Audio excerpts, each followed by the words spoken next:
Welcome to Principal Center Radio, bringing you the best in professional practice. Here's your host, Director of the Principal Center and Champion of High-Performance Instructional Leadership, Justin Baeder. Welcome, everyone, to Principal Center Radio. I'm your host, Justin Baeder, and I'm honored to welcome to the program my good friend, Dr. Barbara Blackburn, and welcome for the first time, Dr. Bradley Witzel. Dr. Blackburn is the author of 22 books on rigor and motivation, and you've heard us talk many times before on Principal Center Radio about Dr. Blackburn's previous books. And Dr. Witzel is the author of 10 books and professor and special education program coordinator in the College of Education at Winthrop University. And we're here today to talk about their new book, Rigor in the RTI and MTSS Classroom, Practical Tools and Strategies. And now, our feature presentation. Barbara and Brad, welcome to Principal Center Radio. Thank you. Well, I'm excited about this book because, rigor is one of those topics that has always been with us. We've always known the importance of rigor. But as new initiatives come and go, as new movements to support students in their learning emerge, we have to figure out how to square those long-term priorities in our profession with those new movements, with those new things that are happening. And certainly RTI and MTSS are among those initiatives that are gaining massive traction these days and may have the potential to seem to work in opposition to our commitment to rigor and high standards. So we've got to really figure out how to square those, how to fit them together. And I'm excited that you've brought this book to the profession. And I wonder if we could talk, first of all, about the work that this book came out of. What's kind of the origin story of rigor in the RTI and MTSS classroom? Well, I guess it started, oh my goodness, I'm going to say 10, 12 years ago when I was doing some of my early work with rigor. As I was doing training with teachers and principals, one of the biggest questions that would come up is, oh, but this doesn't really apply to students with special needs, does it? They can't do rigorous work.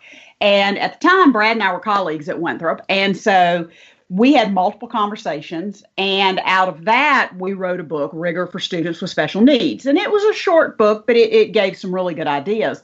And Brad and I have kept in touch since I left Winthrop. And I don't know, maybe about 3 years ago, we started talking again. In too many cases, people want to lower the level of rigor for students with special needs because they say, oh, they just can't.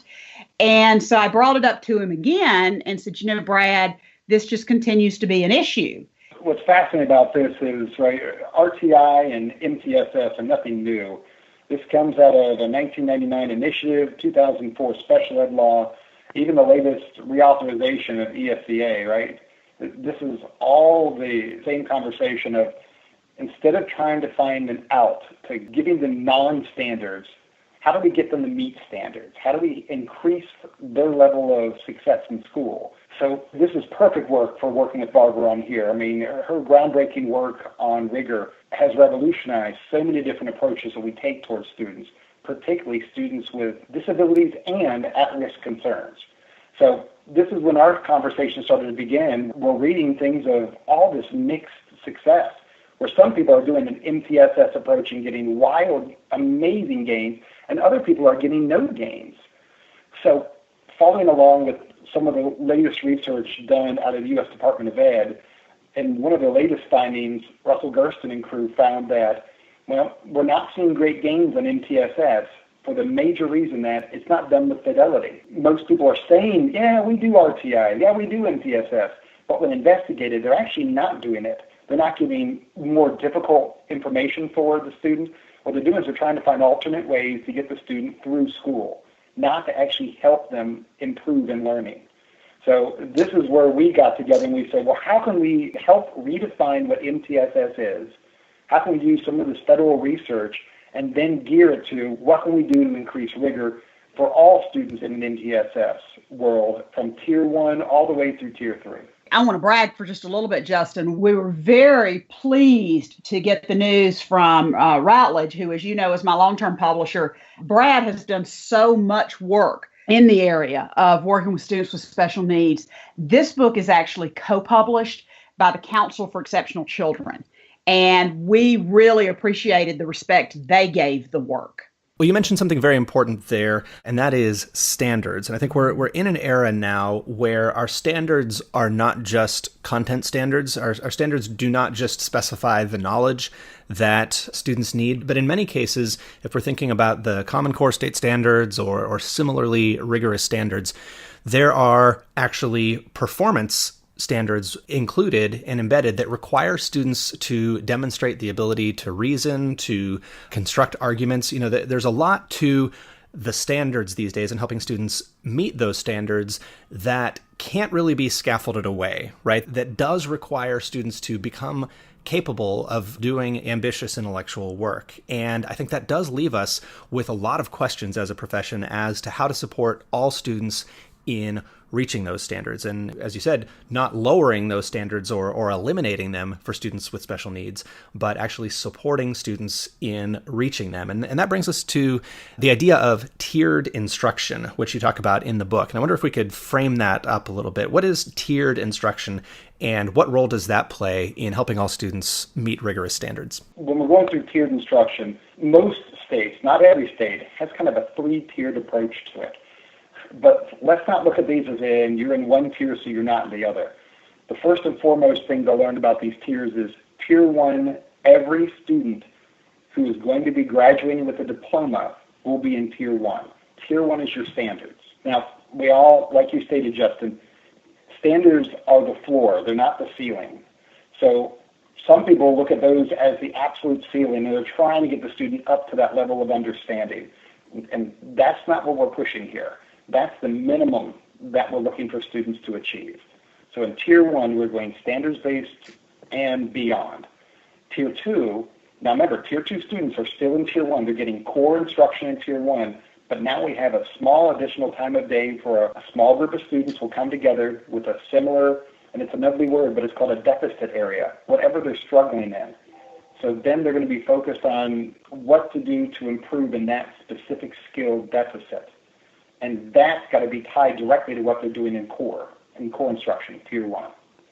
If that Tier 2, if that little bit amount of time over several weeks, if that's not enough to increase their performance in the intervention and core instruction, then we have to consider Tier 3. Tier 3 is an additional amount of time and a very small group or one-on-one intervention. And then again, it's designed to improve the student in the deficit area that directly impacts what they're doing in core instruction. So Bradley, I'm thinking back to my experience as a student in high school and remembering tracked classes. There was kind of the college prep track and the regular track, or some schools might have had regular and honors. We had different names for it, but I think the majority of the country at one time was tracked in that way. And I wonder if you're seeing this too, where that's kind of coming back a little bit, where there are regular classes or maybe college prep classes for all. And then RTI is starting to be added as kind of a slow lane. And it feels to me like, a highway where you have the fast lane and the slow lane. And it seems to me like that kind of approach to kind of the return to tracking is not what you're talking about, but it is what's happening in some places under the banner of RTI, where we're saying, okay, Tier 1 is regular, and then we add this kind of slow lane for kids who aren't keeping up with the regular instruction. But you're talking about something very different from that. Is that right? Absolutely. And that's been happening for years. People have tried finding alternate means to getting students to graduate for years. First, not every student is going to succeed at the same rate or the same time. So forever, that trouble will exist. This is something different. This is not a new title. The cover of our tracks on Bad Ideas from Bold. This one is how do we get those students through those courses that are required for graduation, and how do we get them to be successful in those? In addition to that, let's look at something like reading, where, okay, so now I have a child, and if you want a high school example, I have a child in 10th grade English who's struggling because his reading comprehension is so low. So the English teacher is trying to cover something like the Odyssey, and they're spending a lot of time, but the child struggles in reading comprehension. Therefore, someone's going to say, see, he can't keep up with the Odyssey. It's too complex for him. No, that's not it at all. What the child needs is additional support to how do I get help with reading comprehension so that I can make sense of these. That's where that Tier 2 work on reading comprehension, they're learning the skills, they're learning the direct skill about how to improve reading comprehension, and that ties exactly in, specifically in, with the core content that they have in 10th grade English. I was just going to piggyback on Brad's point about, providing that extra support. If I'm the English teacher, I actually have a couple of ways I can do that. One of the simplest, and high school English teachers, wait to hear the whole example before you freak out on me. But one of the simplest things is that for those students who need the additional support, I work with them on the novel using the Cliff's Notes version first. Now, I don't have them read the Cliff's Notes version instead, because that would simply be lowering the rigor. What I do is we work with pieces from the Cliff's Notes, which streamlines the information down, builds background knowledge, builds vocabulary, and then I take them back to the actual text. And because they have that background work, they are better able to handle the text. And that's a simple solution. And it's the kind of thing that can happen within the regular classroom. So it's not lowering it, it's providing that extra support, possibly at a lower level, with the goal being to always bring them back up to standard. What's so clever about Barbara's example there, Justin, is, right, I jumped right into a Tier 2 system, or a Tier 2 implementation of MTSS. Barbara perfectly explained that in core, the student may be involved in an MTSS system, but we may be just watching the student now, and the core classroom teacher is responsible for doing intervention during class. And so with Barbara referring back to my favorite author, Cliff Notes, and talking about how to take advantage of that, I mean, right, there's so many other and great ways we can help out these students. I think it's a great example because the reality is doing that prep work to learn the vocabulary, to get a sense of the structure of the book and become familiar with it before reading it is extra work. It is extra time that maybe the rest of the class doesn't need. Maybe there are some aspects that can be implemented at Tier 1, but it is extra work, and that's precisely the point. That's precisely what it takes to help a student who is behind do grade level work. Well, let's talk for a moment about Tier 1 instruction, because I think that's something that we too easily gloss over, and we jump right to Tier 2 and we think, okay, if we already have general instruction taking place, Tier 1 is in place, we don't need to worry about that. We need to add those Tier 2 supports and interventions, and in Tier 3, we probably have special ed already, so we can just kind of modify that. But the RTI approach to tiered instruction is actually quite different, and I wonder if you can talk with us a little bit about what Tier 1 really means for regular classroom instruction. What needs to change for Tier 1 to truly be in place and not just be the status quo with new stuff added on top for Tiers 2 and 3? A couple of years back, Justin, I was working with a state, and they showed me their state numbers. And one district in particular came up who I still work with today, and they shared their numbers, and it showed that over half the students in 4th grade were failing mathematics. Right? They were not meeting grade level standards. And I said, so what intervention must we put in place? And my answer was, you don't need to put any interventions in place. And they went, what? But our scores. I said, oh no, it's not intervention that you need to improve. It's your core instruction. In fact, I worry that if you put an intervention in right now, what you're going to be doing is you're going to be putting Band-Aids over gaping wounds. So, right, first thing you do when we build a house is we lay down a really solid foundation. Without a solid foundation, I don't care how pretty that house is, it's going to come crumbling down soon. So what we've got to do is we've got to establish what is good, solid, research-based approaches for Tier 1. When districts put together even something that maybe we pass up as something silly like a mission statement or a vision statement, you really set those up in order to build what you want in your core instruction. So let's say that we have a district where we are struggling right now. Our numbers are lower than we anticipated them. Well, take a look at what you're doing. Take a look at the curriculum you're providing. Take a look at the approach that you're using in that curriculum. Are we trying to get an explicit instruction approach early, or have we gone another route? So you have to adjust what you're doing in core to meet the needs of most students. Now, here's a scary number. If you have more than 20% of your students are struggling at a grade level, that means you have the wrong core approach. Your curriculum is not set correctly.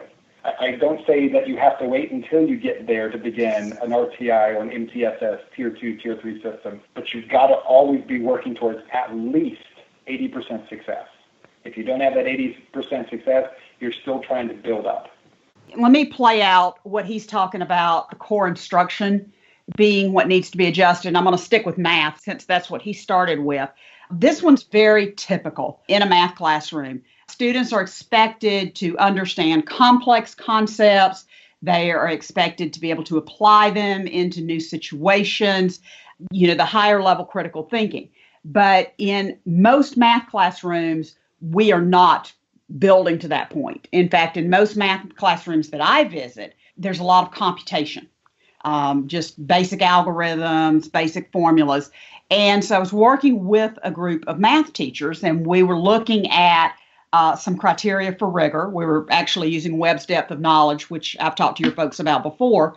And we looked at what they were doing. We were looking at samples of assignments, and the students were computing simple algorithms, following a formula. And I said, this really isn't rigorous if we look at that. So what can we do to make this more rigorous? And the teacher's response was, well, we also, once they can do this, we have them do this in word problems. Well, word problems are definitely a step up, except that many times they're still asking the same thing. The computation is 2 + 2 = 4. The word problem is Sylvia had 2 pieces of pizza. Brian had 2 pieces of pizza. How many did he have? Still the same thing. We're computing a simple algorithm. So they were brainstorming. They said, we know what we can do to push them to the application piece. They can create their own word problems. Well, the students created word problems like this. Darlene had 1 piece of pizza. Caitlin had 4 pieces of pizza. How many pieces of pizza? Still basic computation. None of that is rigorous. Forget RTI and MTSS. That's just not rigorous instruction in a classroom. So, of course, the students are not being successful. So what we looked at, if you really look at what rigor is in math, one of the characteristics is that students can recognize and explain misconceptions. And so what we began to look at was, okay, do some computation. That's a part of math. I get it. Go ahead and do it. But what you want to build to is something like this. The students are given a problem, and it can be a word problem, whatever, and it is already solved for them. So they are actually given maybe 2 or 3 or 4, depending on where you are with your students. They're given 2 or 3 or 4 problems that are already solved. The students have to figure out which one is solved incorrectly, explain why it is incorrect, solve it correctly, and then explain why they know it is right. Now, that is an entirely different level of thinking. And 1, that ought to be what all students are doing. But 2, it is absolutely something that students in the lower tiers can do. And here's how I adjust it. I may have a tiered group where I'm having to do extra modeling with some, and with my students who are really struggling, they may only be identifying the misconception out of 2 choices. I may have other students who are identifying it out of 3 or 4. And for my advanced students, they might have 4, but they don't know how many are incorrect. So they're having to determine that across the board. That's how you work with the core instruction, making it more rigorous for everybody, but while adjusting what you need to do to make sure they can all be successful. Does that make sense? Yeah, absolutely. And I love in your example that the depth is really there. The cognitive work that needs to be done and the skill that's being developed there is the same for all students. And what's varying is the instruction and the level of support that's provided. And I think we really have to keep an eye on that issue, that it should be a little bit more work to help kids who are not starting at the same place reach the same target. I think we just have to expect that. And I know in a lot of cases when we get to something difficult in the math curriculum, we tend to simplify it. Like we tend to see those problems that do require students to do some higher order thinking, and we tend to simplify them and kind of gloss over them and just say, well, just solve the problem. Don't worry about all this, this kind of extended thinking that the book says to do. But that points us to the issue of evidence-based practices and research-based curriculum. And I think one of the common frustrations and complaints of parents these days is that math is different now. But one of the things I'm noticing about our newer math curricula is that they are written in order to develop students' thinking in ways that, simply learning the algorithms does not accomplish. And I just want to kind of, on a sidebar, caution people against removing some of that from their math curriculum in the name of time or simplicity, because that's where a lot of what you're talking about, to me, shows up, that we have to teach that math curriculum as it's written and be very careful about removing things, because we're going to be removing something good if we do. There's a good long-term study by Agodini and Harris, and it starts back in 2009, 2010, carries through, and they're doing follow-ups even, I think, as late as 2014, and it talks about the top curriculums, what they use for this random assignment of curriculum in mathematics, and why it's so important to apply certain aspects of mathematics. Absolutely. And one of the things that I think is interesting when it comes to math, because in many ways I think math can be more controversial, because I will still run into people who will talk about, now, what kind of math are they teaching these days? Is that new math that didn't work? But when you look at the evidence-based strategies that we talk about in the book for a math classroom, they provide a model of proficient problem solving. Show them what good problem solving looks like. Okay? Verbalize your thought. Show them your thinking. Allow for guided practice. Don't just throw them out there on their own. Provide frequent cumulative review. That's not old math. That's good math. So the idea that what we want to do is this separate set of things that are innovative and changing. No, it's good practice, and we need to do it. And in many cases, not in all, but in many cases, if we were doing that, we would prevent a lot of problems. If you take a look at the data from the National Assessment of Educational Progress, the reason why math, I guess, keeps coming up as an example, reading, we're getting improvements through interventions. In other words, from 4th to 8th grade, the students who are below basic decreases in number. What we're having a problem with literacy is that the students who are proficient and advanced, that's not maintained at the same level that we wished. In mathematics, we're getting different answers. We're getting an increase in the number of students below basic from 4th to 8th grade. So once a small error begins in mathematics core instruction, that becomes balloon later on, right? Because math is so compressed at the lower grade levels. One small error balloons up to be later problems. In literacy, we are having some success. But at the same time, we have better research right now in literacy than we do in mathematics. So when you're talking about evidence-based programs and evidence-based instruction, we've got really strong data of what to do for literacy, but we're at the cusp of really grabbing some good ideas in mathematics. But like you said, we have to start somewhere, and building a sound foundation of skills is a must. And let me add to that and really piggyback off what you said. And Brad, see if you agree with me on this. I think one of the challenges we have in education in general, particularly with RTI and MTSS, is that too often we are not using evidence-based instructional strategies. We are using the latest big thing, which may or may not have research to support it. We are using the latest cute idea we got off Teachers Pay Teachers, and it may not be evidence-based. And I know when I was a teacher, somebody would say evidence-based, and I would say, well, are you telling me as a teacher I don't see my own evidence? It's not that. It's that there are things we know about good practice. We have evidence based on research. We have evidence based on actual classroom use. And when we talk about evidence-based, we're saying there are so many things you can do. You have such limited time. You need to prioritize based on the things we know work. Yeah, very well said. And I think that's kind of a through line in the book about evidence-based practice in math, in literacy, and you have a whole chapter on evidence-based practices in literacy. And, these are things that are not going to be in place by accident, right? It takes intentionality, it takes fidelity to put those practices in place and make sure that all students have access to that kind of instructional practice. And I love in all of your books, Barbara, that you include so many specific examples. I mean, your books are not a wall of textbook. Almost every page has diagrams and graphic organizers and examples from your work in classrooms, your work with teachers. So I really appreciate the specificity of the examples you provide in all of that. And I wonder if we might shift gears in our last little section here to talking about leadership. Now, certainly there's a lot more in the book around behavior, MTSS for behavior and social and emotional learning, and so on.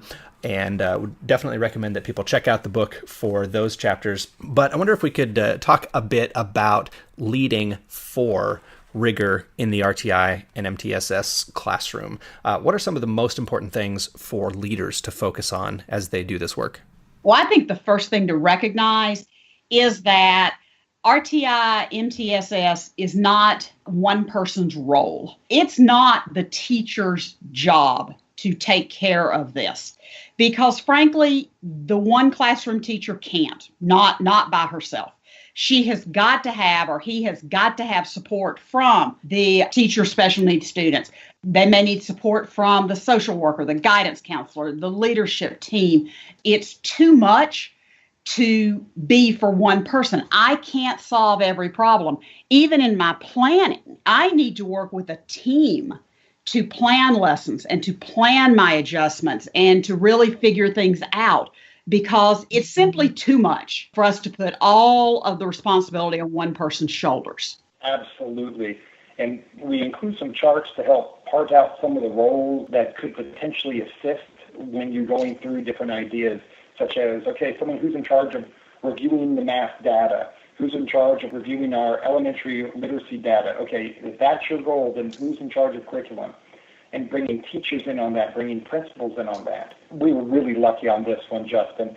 By luck, we thought out some of the top leaders for MTSS in the country at the school level and at the state level.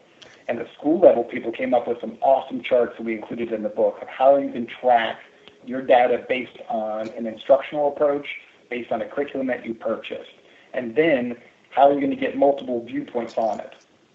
One example that was given to us by one of the leaders, Ted Gemmerman, is Ted talks about, well, you've got a program that you purchased and it's working really good in these two schools, but it works horribly in this one school over here.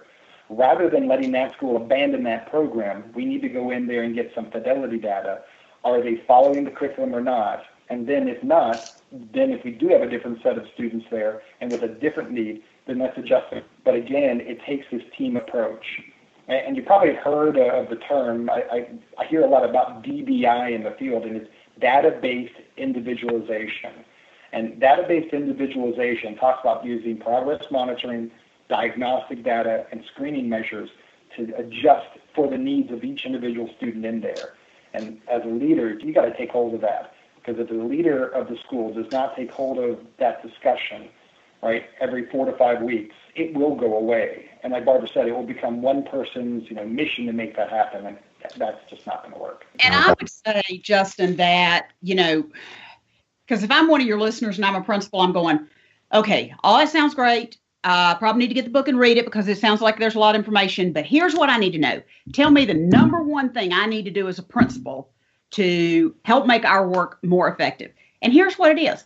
It's what I think the number one role of principals is. Your role is to remove barriers for success for your teachers and students. And so you got to figure out what's going on, figure out what needs to happen with a lot of input, and help make it happen. Get out of the way whatever's in the way. If the problem is teachers can't find planning time because there simply isn't any in the schedule, then find a way to build that time in there for them. If the problem is there's not a space where they can work uninterrupted for 30 minutes, figure it out, even if that means giving them your office. Job of a principal is to remove barriers for success. Very well said. Very well said. I love that. And, I was thinking about my own school and collaboration time. And the barrier for my teachers was that they did not have a common planning time. There two of them would, and then the third teacher on the team would not have a common planning time. And I said, why is it this way? And we looked at our master schedule, and it was the PE teacher wasn't full time. So in order to add that collaboration time and allow teachers to truly work together and have common prep every day, we had to actually put money into our PE teacher's salary and get her up to full time. And that was such a weird argument to make to my district, to my boss, to say, this is what we're doing in order to improve collaboration. We're actually investing in the PE teacher. But it was really a no-brainer once we identified that constraint. And from then on, everything got easier because teachers actually had what they needed. They had that barrier removed. And that turned out to be just a tremendous thing for collaboration and for our students.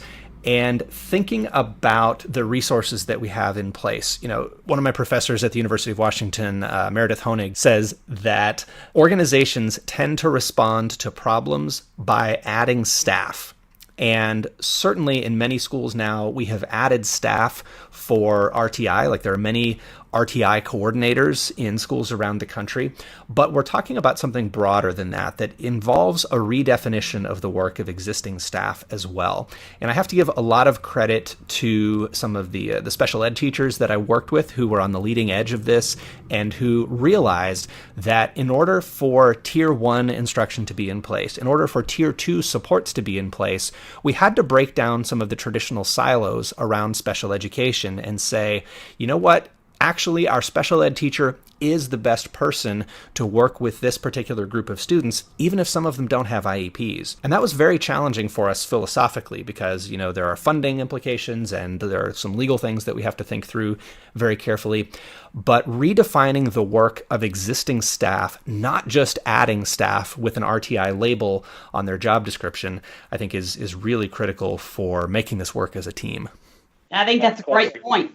Taking advantage of the skills and the talents of that building is so important. And this is where we go back, and some people just think RTI and MTSS are solely about data, and everything is supposed to be score-driven. And the truth of the matter is, those teachers are going to get amazing formative assessments for you when they understand what they're looking for, right? And again, that's where, find a teacher who knows how to do this.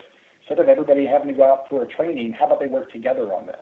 And it comes back to instruction. If students are not getting what they need, we don't necessarily need to hire 3 new people. We need to make sure that students are getting the instruction they need, whether that's in social and emotional skills, whether that is in math, whether that's in literacy. Ultimately, so much of this comes back to instruction. That's what MTSS is about. It's not about special education. It's not even specifically about data. It's about trying to improve instruction for all students. When I was listening to both of you say that, I totally agree. And I guess the struggle I have is when people want to get in a debate about, it's about this, it's about that. You know what? I don't care what you're doing in education. It's always about instruction. Because what we do in education is we help children and adolescents grow to a new place. And that happens through quality instruction. And if we are truly committed to helping every student learn, I don't understand what the debate's about. So the book is Rigor in the RTI and MTSS Classroom, Practical Tools and Strategies. Barbara and Brad, I want to thank you for joining me on Principal Center Radio. Thanks. Thank you so much for your time today, Justin. Thanks for listening to Principal Center Radio. For more great episodes, subscribe on our website at principalcenter.com/radio.